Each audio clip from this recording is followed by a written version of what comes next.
বিসমিল্লাহির রহমানির রহিম।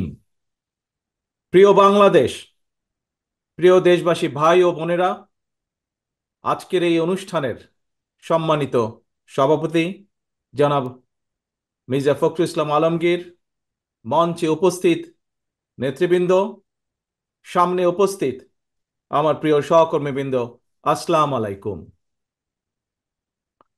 বাংলাদেশের বীর ছাত্র জনতা, নারী শিশু, কৃষক, শ্রমিক, সকল শ্রেণী পেশার মানুষ, সর্বস্তরের জনগণ বিশ্বকে দেখিয়ে দিয়েছে বাংলাদেশের জনগণ বন্দুকের সামনে বুক পেতে দিতে রাজি, তবুও তারা স্বৈর শাসনকে মেনে নিতে রাজি নয়।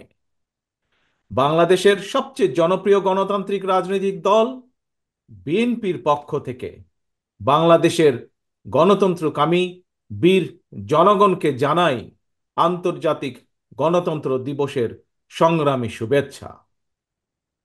প্রিয় ভাই বোনেরা, গণতন্ত্র প্রতিষ্ঠার সংগ্রামে শহীদ মৃত্যুবরণ করেছেন যারা, আহত হয়েছেন যারা, হাত পা চোখ হারিয়ে চিরতরে পঙ্গুত্ব বরণ করেছেন, দেশের গণতান্ত্রিকামী জনগণ আজীবন তাদের এই আত্মত্যাগ এবং অবদান শ্রদ্ধার সঙ্গে স্মরণ করবেন। হতাহতদের প্রতিটি পরিবারের প্রতি অবশ্যই রাষ্ট্র তার যথাযথ দায়িত্ব পালন করবে বলে আমরা বিশ্বাস করি। লাখো শহীদের বিনিময়ে অর্জিত স্বাধীন গণতান্ত্রিক বাংলাদেশের রাষ্ট্র, রাজনীতি, শাসন প্রশাসন হওয়ার কথা ছিল government of the people, by the people, for the people. অথচ গত 15 বছর বাংলাদেশে মাফিয়া শাসন চালু করা হয়েছিল।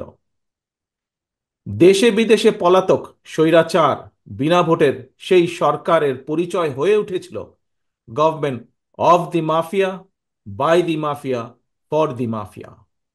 প্রিয় দেশবাসী, এই মাফিয়া চক্র দেশকে সর্বক্ষেত্রে ভঙ্গুর করে দিয়েছিল। দেশকে সম্পূর্ণ আমদানি নির্ভর, ঋণ নির্ভর এবং পরনির্ভরশীল রাষ্ট্রে পরিণত করেছিল। মাফিয়া চক্র দেশের ব্যাংকগুলোকে পর্যন্ত দেউলিয়া করে দিয়েছিল। গত 1.5 দশকে দেশ থেকে প্রায় 17 লক্ষ কোটি টাকারও বেশি পাচার হয়ে করে দিয়েছে এরা। 5ই আগস্টের পতিত স্বৈরাচারের বেপরোয়া দুর্নীতি আর লুটপাটের কারণে বাংলাদেশের বৈদেশিক ঋণ বর্তমানে $100 বিলিয়নেরও বেশি ছাড়িয়েছে। বাংলাদেশে আজ যে শিশুটি জন্ম নিয়েছে কোনো কারণ ছাড়াই, সেই নিষ্পাপ শিশুটিরও মাথাপিছু ঋণ কমপক্ষে 1.5 লক্ষ টাকা। প্রিয় ভাই বোনেরা, মাফিয়া চক্র দেশকে শুধু অর্থনৈতিকভাবেই ভঙ্গুর করে দেয়নি, দেশের আর্থ সামাজিক সাংস্কৃতিক এবং রাজনৈতিক রীতিনীতিকেও ধ্বংস করে দিয়েছে। প্রতিটি সাংবিধানিক এবং বিধিবদ্ধ প্রতিষ্ঠান অকার্যকর করে ফেলা হয়েছিল। খোদ বিচার বিভাগকেই ফ্যাসিবাদের সূতিকাগারে পরিণত করা হয়েছিল। একটি রাষ্ট্র কতটা সভ্য এবং গণতান্ত্রিক সেটি দেশের আইন শৃঙ্খলা বাহিনীর আচরণে স্পষ্ট হয়ে ওঠে। কিন্তু মাফিয়া চক্র দলীয় স্বার্থে ব্যবহার করতে গিয়ে দেশের আইন শৃঙ্খলা বাহিনীকেও সম্পূর্ণ বিপর্যস্ত করে দিয়েছে। গণতন্ত্রকামী প্রিয় ভাই ও বোনেরা, অন্যায়, অনিয়ম আর অরাজকতার বিরুদ্ধে গণবিস্ফোরণে মাফিয়া চক্রের প্রধান দেশ ছেড়ে পালানোর পর দেশে মাফিয়া শাসন শোষণের অবসান ঘটেছে। পতিত স্বৈরাচারের পলায়নের মধ্যে দিয়ে একটি গণতান্ত্রিক মানবিক বাংলাদেশ গড়ার পথে প্রধান বাধা হয়তো দূর হয়েছে, তবে বাধা দূর হলেও মাফিয়া চক্রের রেখে যাওয়া 15 বছরের জঞ্জাল কিন্তু এখনো দূর হয়নি।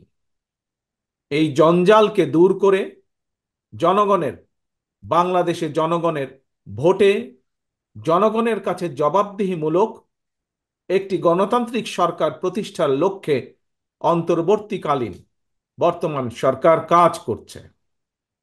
তবে মাফিয়া চক্রের প্রধান দেশ ছেড়ে পালালেও মাফিয়া চক্রের বেনিফিশিয়ারি অপশক্তি প্রশাসনের ভেতরে থেকে কিংবা রাজনীতির ছদ্মবরণে অন্তর্বর্তীকালীন সরকারকে চ্যালেঞ্জ ছুড়ে দেওয়ার অপচেষ্টা কিন্তু অব্যাহত রেখেছে। প্রিয় দেশবাসী, ভাই ও বোনেরা, বর্তমান অন্তর্বর্তীকালীন সরকার হাজারো শহীদের রক্তের বিনিময় লক্ষ কোটি জনতার গণ অভ্যুত্থানের ফসল। এই সরকারের কোনো কোনো কার্যক্রম সকলের কাছে হয়তো সাফল্য হিসাবে বিবেচিত নাও হতে পারে, কিন্তু এটি আমাদের প্রত্যেককে মনে রাখতে হবে, এই সরকারের ব্যর্থতা আমাদের সকলের ব্যর্থতা, বাংলাদেশের পক্ষের গণতান্ত্রিকামী জনগণের ব্যর্থতা। সুতরাং এই অন্তর্বর্তীকালীন সরকারকে কোনোভাবেই ব্যর্থ হতে দেওয়া যাবে না। দেশে বিদেশে থেকে নানা রকমের উস্কানিতেও জনগণ অন্তর্বর্তীকালীন সরকারকে ব্যর্থ হতে দেবে না। তবে অন্তর্বর্তীকালীন সরকার যাতে নিজেরাই নিজেদের ব্যর্থতার কারণ না হয়ে দাঁড়ায়, সে ব্যাপারে তাদেরকেও সতর্ক থাকতে হবে। বাংলাদেশ কিংবা যে কোনো দেশেই গণ অভ্যুত্থানের মাধ্যমে গঠিত সরকার অবশ্যই জনগণের সরকার। তাই জনগণ অন্তর্বর্তীকালীন সরকারের প্রতি সহযোগিতা অব্যাহত রেখেছে, রাখবে। তবে কোনো এক পর্যায়ে অন্তর্বর্তীকালীন সরকারের জবাবদিহিতাও কিন্তু নির্বাচিত সংসদের মাধ্যমেই নিশ্চিত করা হয়। সুতরাং জনগণের রাজনৈতিক ক্ষমতায়নের মাধ্যমে একটি নির্বাচিত সংসদ এবং সরকার প্রতিষ্ঠায় অন্তর্বর্তীকালীন সরকারের সকল সংস্কার কার্যক্রমের প্রথম এবং প্রধান টার্গেট হওয়া জরুরি। এজন্যই আমরা মনে করি অগ্রাধিকার ভিত্তিতে জনগণের ভোটে নির্বাচিত প্রতিনিধিদের দ্বারা জবাবদিহিমূলক সরকার এবং সংসদ প্রতিষ্ঠার লক্ষ্যকে সামনে রেখেই সংস্কার কার্যক্রম এগিয়ে নেওয়া দরকার। কারণ জনগণের রাজনৈতিক ক্ষমতায়ন ছাড়া সংস্কার কার্যক্রমে প্রক্রিয়ায় জনগণের সরাসরি সম্পৃক্ততা ছাড়া উন্নয়ন, গণতন্ত্র কিংবা সংস্কার কোনোটিকেই টেকসই এবং কার্যকর হয় না। একটি অবাধ, সুষ্ঠু এবং নিরপেক্ষ নির্বাচনের মাধ্যমে প্রতিটি ভোটারের ভোট প্রদানের অধিকার নিশ্চিত করে ভোটারদের কাঙ্ক্ষিত প্রতিনিধি নির্বাচন করার অধিকার প্রতিষ্ঠার মাধ্যমেই জনগণের রাজনৈতিক ক্ষমতায়ন নিশ্চিত করা সম্ভব। এবং সেই লক্ষ্যে বিশেষ করে নির্বাচন কমিশন, জনপ্রশাসনের সংস্কার এবং আইন শৃঙ্খলা বাহিনীকে সক্ষম এবং উপযুক্ত করে তুলতে হবে। অগ্রাধিকার ভিত্তিতে পদক্ষেপ নিতে হবে। অন্তর্বর্তীকালীন সরকার ইতিমধ্যেই বেশ কিছু ক্ষেত্রে সংস্কার কার্যক্রম হাতে নিয়েছে।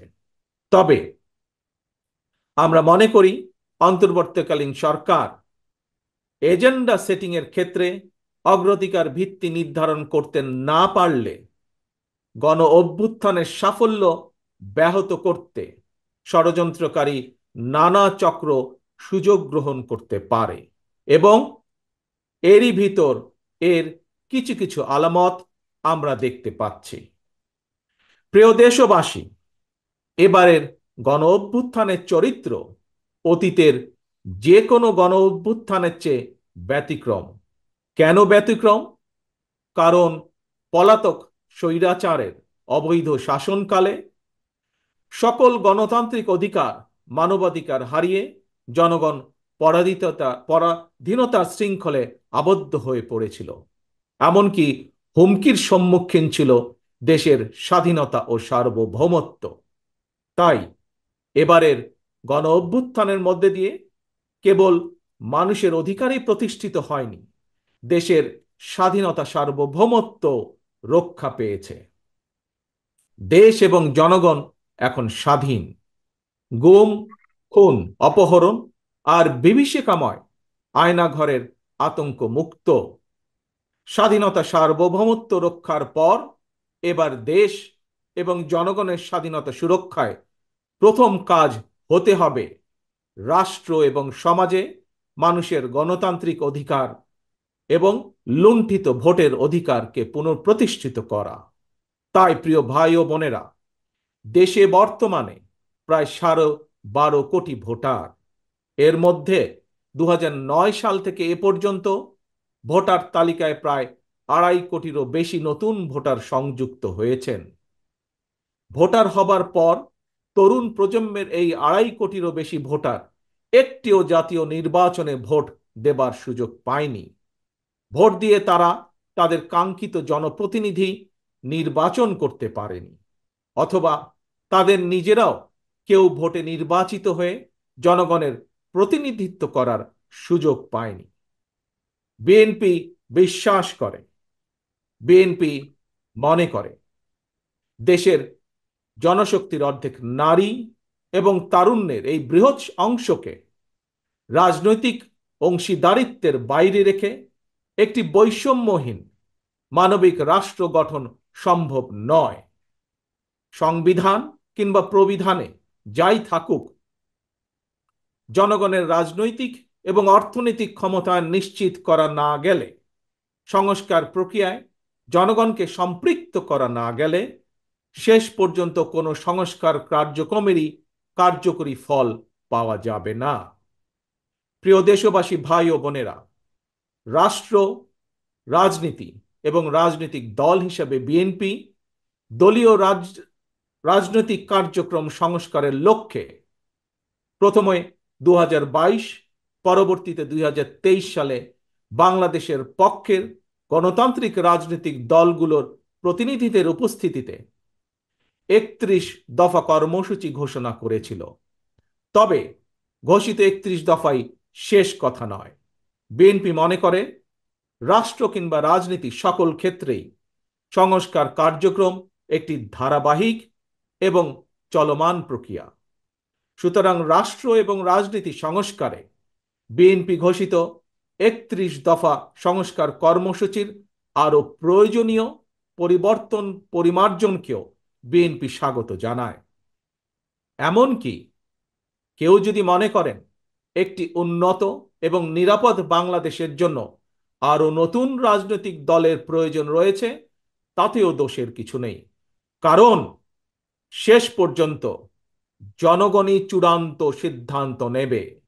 জনগণ কাকে সমর্থন জানাবে কিংবা কাকে সমর্থন দেবে না, এটি তাদেরই চূড়ান্ত বিষয়। এ কারণেই বিএনপি বরাবর জনগণের ভোটের অধিকারের উপর জোর দিয়েছে। বিএনপি মনে করে একমাত্র অবাধ, সুষ্ঠু নির্বাচনের মাধ্যমেই রাষ্ট্র, রাজনীতি এবং রাজনৈতিক বন্দোবস্তের সঙ্গে জনগণের প্রত্যক্ষ অংশদারিত্ব তৈরি হয়। গণতান্ত্রিক আমি প্রিয় ভাই ও বোনেরা, গণ অভ্যুত্থান কিংবা সংস্কার কার্যক্রম নিয়ে রাজনীতির মাঠে নানা রকম কথা হচ্ছে। গণতান্ত্রিক রাজনীতিতে এটি একটি স্বাভাবিক এবং গ্রহণযোগ্য রীতি। প্রত্যেকেই তাদের নিজ নিজ দৃষ্টিভঙ্গি প্রকাশ করবেন, এটিই স্বাভাবিক। এই নিয়ে বিচলিত হওয়ার কোনোই কিছু নেই। একজন রাজনৈতিক কর্মী হিসাবে আমি বিশ্বাস করি ফৌজদারি অপরাধের বিচার যেমন বিচারিক আদালতে হয়, ঠিক তেমনি রাজনৈতিক কর্মকাণ্ড কিংবা রাজনৈতিক আচরণের বিচার হয় জনগণের আদালতে।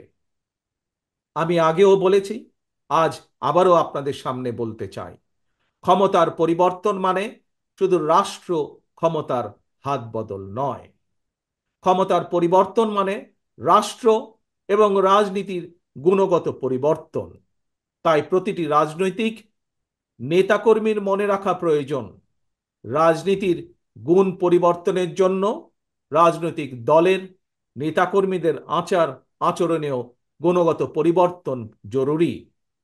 সুতরাং আমার আহ্বান, কোনো প্রলোভন কিংবা উস্কানিতে বিভ্রান্ত না হয়ে জ্ঞানভিত্তিক রাষ্ট্র এবং সমাজের নেতৃত্ব দানের জন্য নিজেদেরকে প্রস্তুত করুন। গণতান্ত্রিক আমি প্রিয় ভাই ও বোনেরা, হাজারো শহীদের রত্ন স্নাত এই রাজপথে আজ আপনাদের এই স্বতঃস্ফূর্ত উপস্থিতির অর্থ জনগণের কাঙ্ক্ষিত বৈষম্যহীন বাংলাদেশ গড়ার এই যাত্রা পথে বাংলাদেশের পক্ষের শক্তিকে আরো কিছু পথ পাড়ি দিতে হবে। তবে সেই পথ অবশ্যই নয় সন্ত্রাস, সংঘর্ষ, প্রতিশোধ কিংবা প্রতিহিংসার, বরং সেই পথ হবে ধৈর্য, সহনশীলতা এবং সমঝোতা। প্রিয় ভাই বোনেরা, সবশেষে বলতে চাই, সংস্কার কার্যক্রমের পথ ধরে নির্বাচনী রোড ম্যাপে উঠবে আমাদের প্রিয় বাংলাদেশ। সুতরাং আসুন আমরা সবাই কাজের মাধ্যমে জনগণের বিশ্বাস, জনগণের ভালোবাসা অর্জন করি, জনগণকে সঙ্গে রাখি, জনগণের সঙ্গে থাকি। আল্লাহ হাফেজ। বাংলাদেশ জিন্দাবাদ। বাংলাদেশ জাতীয়তাবাদী দল জিন্দাবাদ।